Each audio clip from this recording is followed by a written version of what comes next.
اللہ کے محبوب علیہ السلام نے ارشاد فرمایا، چار چیزیں اگر کسی کو مل جائیں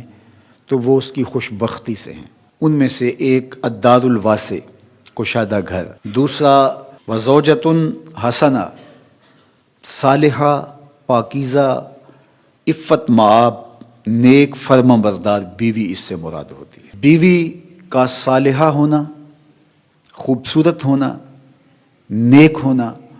فرما بردار اور مطیع ہونا، خاوند کے اوپر تحکم کا مزاج نہ رکھنے والی ہونا، خاوند کے مال میں اور اس کی آبرو میں خیانت کرنے والی نہ ہونا، یہ بیوی کی خوبیاں ہیں۔ ایک روایت میں آیا کہ جب تم اسے دیکھو تمہیں خوش کر دے، اور ایک روایت میں صالحہ بیوی کی تعریف یہ کی گئی جو دینی امور میں تمہاری مددگار ہو۔ تو جو تمہارے مال پر خیانت نہ کرے، تمہاری اولاد کی اچھی تربیت کرے، تمہاری فرما بردار اور مطیع ہو، تمہارے اوپر علو نہ چاہے، یعنی تمہارے اوپر تحکم نہ چاہے اور تمہیں نیچا لگا کے رکھنے کی آرزو اس کے سینے میں نہ ہو، بلکہ وہ تمہیں سر بلند دیکھنا چاہتی ہو، اپنے پردے کی حفاظت کرنے والی ہو، اپنی آبرو کی حفاظت کرنے والی ہو اور قانع ہو، شکر گزار ہو، تو ایسی بیوی کا نصیب ہو جانا حسنات دنیا سے ہے۔ آقا کریم نے ارشاد فرمایا، الدنیا متاع وخیر متاعها المرأة الصالحہ، دنیا متاع ہے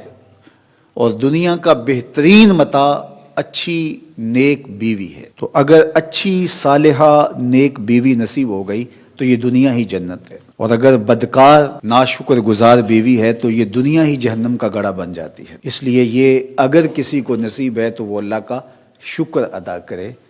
اور یہ اللہ کی عنایت ہے کسی پر جو اللہ نے مقسوم کی ہے۔ تو یہ چھوٹی نعمت نہیں ہے، یہ بہت بڑی نعمت ہے۔ تیسری چیز ارشاد فرمائی، المرکب الحنی، تیز رفتار نشیط گھوڑا، اور چوتھی چیز ارشاد فرمائی، الجار الصالح، نیک ہمسایہ۔ تو کسی کو نیک ہمسایہ نصیب ہو، کشادہ گھر مل جائے، نیک صالح پاکیزہ مزاج خاتون نصیب ہو جائے، اور اپنی ضرورت کے لیے اچھی سواری مل جائے، تو وہ دنیا کی خوش نصیبی اور دنیا کی فیروز بختی سمیٹ چکا ہے۔